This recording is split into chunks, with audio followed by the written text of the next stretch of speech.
Kita lanjutkan perbincangan. Tadi sebelum jeda sempat saya hentikan, cukup Pak 5 hari bagi KPK untuk bisa mengantongi bukti-bukti yang didapatkan secara sah tentunya. Ya, sebagaimana tadi saya sampaikan bahwa proses untuk expose atau gelar kasus itu beberapa hari dan itu intennya disertai dengan diskusi yang sangat katakanlah fokus kepada substansi perkaranya itu apakah barang-barang bukti yang sudah dikumpulkan ditunjang dengan katakanlah penunjang yang lainnya, misalnya lawful interception itu penyadapan, sekarang mengerucut kepada ditemukannya alat bukti setelah memanggil saksi dan data-data yang dia terima, saksi ahli dan lain sebagainya. Itu kalau sudah ya cukup, itu bukan dihitung harinya. Yang penting kalau sudah berani meningkatkan kepada dari penyelidikan ke penyidikan, itu taruhannya adalah image lembaga loh. Kami dulu itu mempertahankan image lembaga itu sampai 100% conviction rate gitu, karena berlapis bukti-bukti yang kita kumpulkan itu. Kita harapkan ini pimpinan KPK periode ke-6 ini juga seperti itu, walaupun sekarang sudah ada SP3 ya.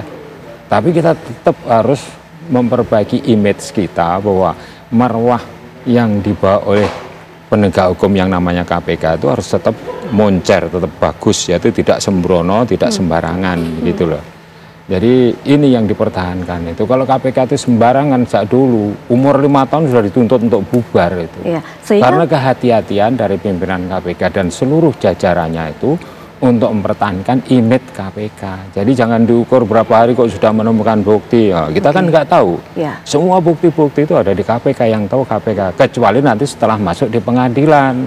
Makanya tadi saya sampaikan, baru orang terperangah, oh ternyata itu ya buktinya gitu. Kalau masalah politik, KPK itu menangani kasus politik itu yang melibatkan pimpinan atau ketua umum partai itu tidak kali pertama. Ini kan hanya sekjen. Sekjen partai, bukan ketua umumnya. Makanya saya anggap ini bukan hiruk-pikuk politiknya, itu tidak harus membawa sekjen itu dan KPK. Memang sejak berdirinya tidak pernah berkecimpung di dalam urusan politik, murni penegakan hukum. Gitu loh. Itu untuk menyemangati pimpinan KPK yang baru ya. Agar tetap menjaga marwahnya, jangan meniru periode 5, tirulah periode-periode sebelumnya, sehingga KPK itu mendapatkan katakanlah artinya apresiasi dan kepercayaan public trust lagi, Pak, ya kan? Public trust dari masyarakat itu yang paling penting. Maka tidak akan main-main ini. Nah, ini kita nyinggung judul juga nih, Pak. Artinya juga kalau seperti ini, mungkin juga ada nama-nama lain mungkin yang menyusul, seperti yang saya sampaikan di judul, kembali saya bacakan, setelah Hasto tersangka, siapa menyusul? Berarti ada kemungkinan terbuka lagi, Pak? Ya, tapi kira-kira berdekatan dengan delik yang sekarang ditetapkan oleh KPK itu kan pasal 5. Ayat 1 huruf A, pasal 5 ayat A1 huruf B, yang itu seseorang ya itu menjanjikan sesuatu untuk ya menerima suatu hadiah dan lain sebagainya kan. Tambah lagi pasal 13, karena kekuasaannya dia memberikan sesuatu sehingga orang yang diberi itu akan terpengaruh. Dipasang lagi pasal 21 yang disiarkan kemarin dalam konferensi pers, bahwa ada unsur penghalang-halangan terhadap penegakan hukum yang dilakukan terhadap Harun Masiku. Oleh siapa? Oleh Hasto Kristanto yang disampaikan di pimpinan KPK kemarin itu.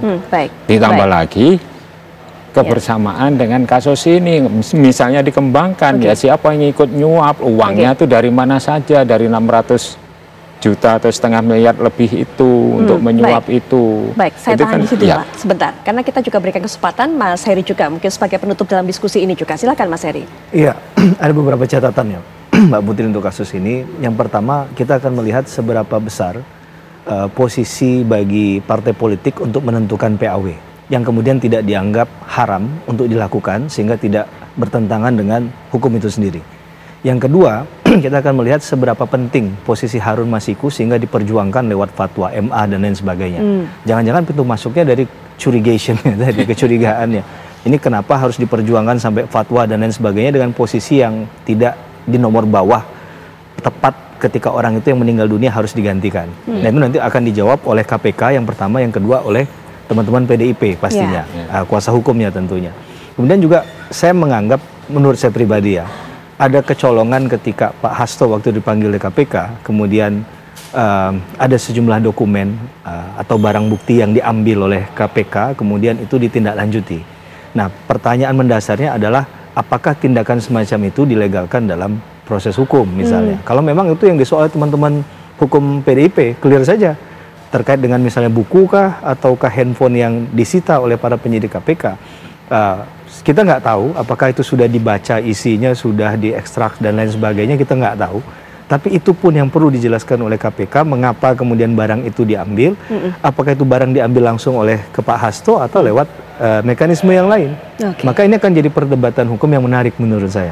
Tapi kalau kita hanya bicara tentang ini ada aroma politisasi dan lain sebagainya, saya rasa nggak akan berkembang diskusi hukum kita ya. Karena saya yakin dan percaya kasus Pak Hasto ini juga akan menginspirasi dalam tanda petik perkara-perkara yang lain.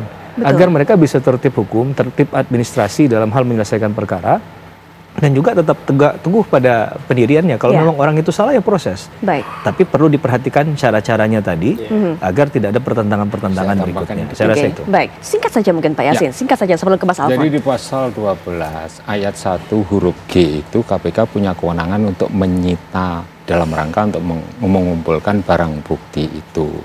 Menyita, menyadap itu, menyadap dari penyelidikan sampai penuntutan itu hanya KPK di antara penegak hukum itu. Memang itulah KPK itu disebut dengan apa, extraordinary body di dalam penegakan korupsi itu karena ada pasal itu. Baik. Itu. Jadi kalau tidak ada kewenangan untuk itu tidak akan berani pimpinan KPK. Pimpinan KPK itu tidak artinya bukan kok mereka itu kebal hukum, enggak.